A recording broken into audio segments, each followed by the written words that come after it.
Isang mapagpalang araw po sa ating lahat. Ngayon ay October 4, Saturday. Basahin po natin ang ating mabuting balita ayon kay San Lucas chapter 10, verse 17 hanggang 24. Papuri sa iyo, Panginoon.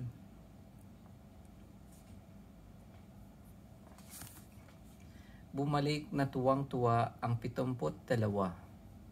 Panginoon, sabi nila, kahit po ang mga demonyo ay sumusunod kapag inutusan namin sa ngalan ninyo.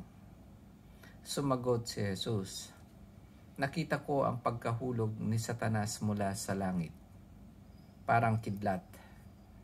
Binigyan ko kayo ng kapangyarihang tumapak sa mga ahas at mga alakdan at yumurak sa kapangyarihan ng kaaway. Walang makapipinsala sa inyo. Gayunman, magalak kayo. Hindi dahil sa suko sa inyo ang masasamang espiritu, kundi dahil sa nakatala sa langit ang pangalan ninyo. Nang oras ding iyon, si Jesus ay napuspos ng galak ng Espiritu Santo at sinabi niya, pinasasalamatan kita, Ama, Panginoon ng langit at lupa, sapagkat inilihim mo sa marurunong at pantas ang mga bagay na ito at inihayag mo sa mga taong ang kaloob ay tulad ng sa bata. Oo, Ama, sapagkat gayon ang ikinalulugod mo. Ibinigay sa akin ng aking Ama ang lahat ng bagay. Walang nakakikilala sa anak kundi ang Ama, at walang nakakikilala sa Ama kundi ang anak at yaong marapating pagpahayagan ng anak. Umarap si Jesus sa mga alagad at sinabi na di naririnig ng iba, mapalad kayo sapagkat nakita ninyo ang inyong nakikita ngayon. Sinasabi ko sa inyo, maraming propeta at mga hari ang nagnasang makakita ng inyong nakikita ngunit hindi nila nakita. Hinangad din nilang mapakinggan ang inyong naririnig ngunit hindi nila napakinggan. Ang mabuting balita ng ating Panginoon. Pinupuri ka namin, Panginoong Hesukristo. Ang maibabahagi ko lang po sa ating mabuting balita ngayon sa araw na ito ay maiksi lamang. Ang natutuwa ang mga alagad dahil nagkaroon sila ng kapangyarihan na bigay ng ating Panginoon sa pamagitan ng paggamit ng pangalan ng Panginoon. At ang sabi ng Panginoong Jesus, mas lalo kayong magalak, hindi dahil meron kayong kapangyarihan na ganyan, kundi nakatala ang inyong pangalan sa langit.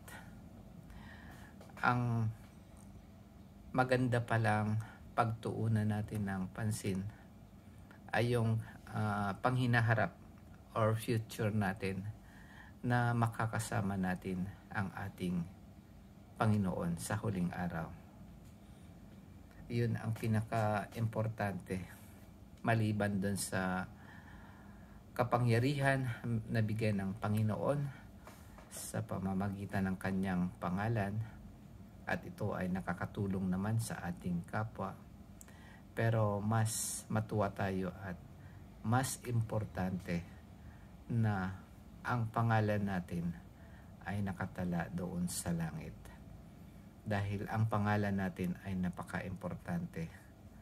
Sa Bible, kapag binanggit ang iyong pangalan o ang pangalan ng mga alagad, ito ay dahil meron silang importante o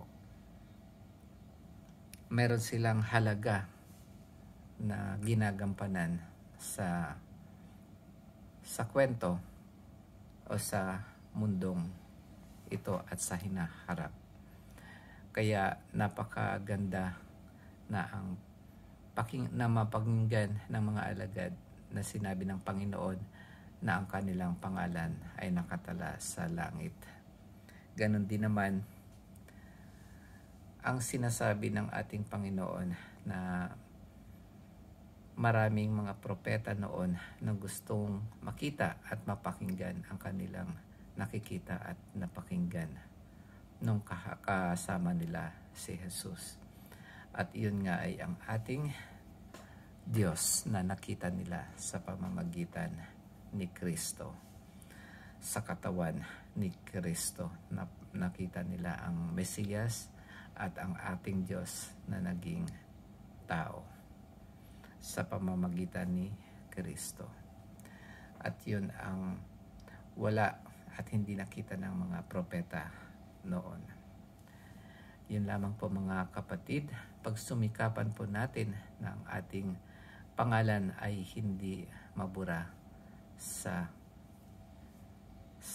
aklat na nandoon sa kalangitan or heaven. God bless po at magkita-kita po tayo bukas ng linggo. Amen.